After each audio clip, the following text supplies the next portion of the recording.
দাম কত এটা? দাম দামাদামি করুম না, যেটা আমার পড়া এটাই। একটা ফিক্সড একটা দাম বলেন।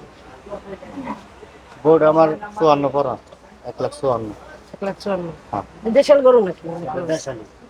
দেশাল না? আপনি ফিক্সড এই দামে বিক্রি এই করেন?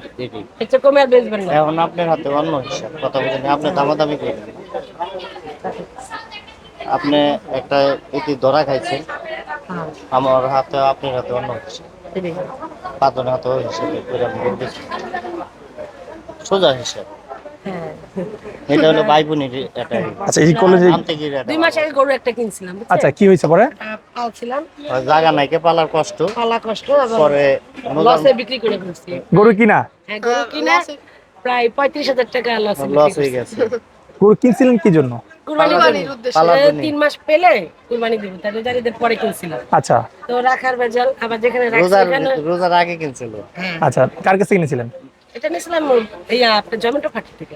হাট থেকে নিয়েছিলেন, হ্যাঁ। পরে আবার বিক্রি করেছেন রাখার সমস্যার কারণে? আর যেখানে পালতেছে ওখানে সুবিধা পাচ্ছিলাম না। রাখার কারণে না, আচ্ছা আচ্ছা পালার রাখার সময় কারণে। রাখার কারণে। আচ্ছা আচ্ছা। এর জন্য মনে করেন বিক্রি করে ফেলছি, ভাই বিক্রি করে আমি দিচ্ছি। বেঁচে দিচ্ছি। এই জন্য আচ্ছা। বললাম যে আপনি ক্ষতিগ্রস্ত, এর জন্য দাম। ঠিক আছে তাহলে।